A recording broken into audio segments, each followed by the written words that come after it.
Hepinize merhaba arkadaşlar. Bugün sizlerle birlikte PUBG Mobile'de takımla ölüm maçı oynuyoruz. Hemen başlayalım. Uzun zamandır PUBG Mobile'e girmiyordum zaten. Biraz kötü oynayabilirim. There was a time when you had me falling to the ground, had me fall like a king without a crown, like a king without a crown. Why you make it hard?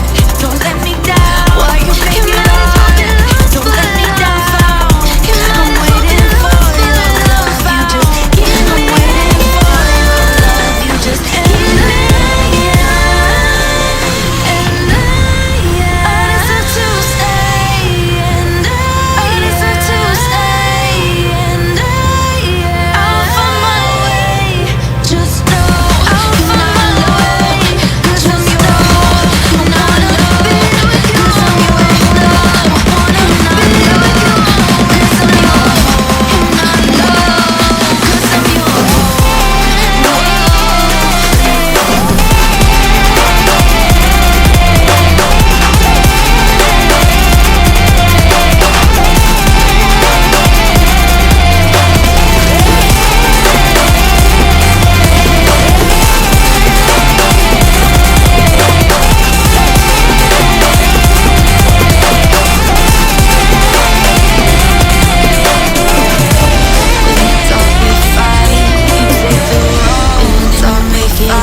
O yeri yazmanlar boşuna mı? Nice shot! Reloading! The blue team is in the lead. Geldiğini gördüm.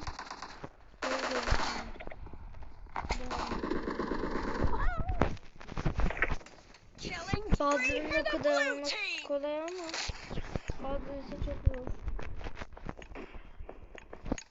Ben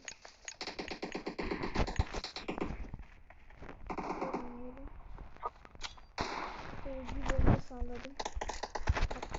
I'm out. Need ammo.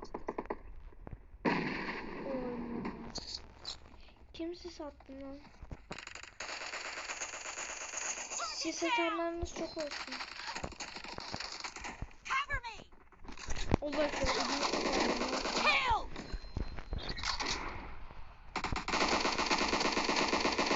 No mercy. Dead. Killing spree for the red team. Bir sürü kill aldım da. Gelsin alıyorum biraz.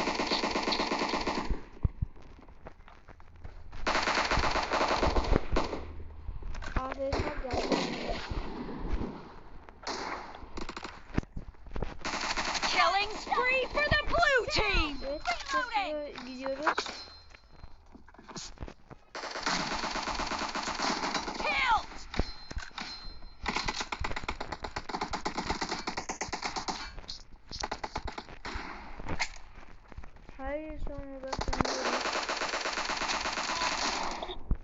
Nerede bu? Mermi bitti, kaç abim.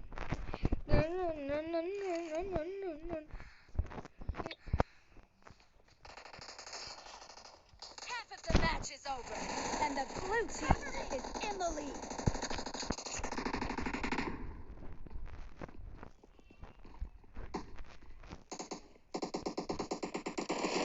Great! You're about to win! The blue team is about to win. Reloading! Cover me! Reloading! Blue team victory! Güzel maç, güzel maç. Videomu sevdiyseniz like atıp abone olabilirsiniz. Görüşürüz. Bay bay kankim.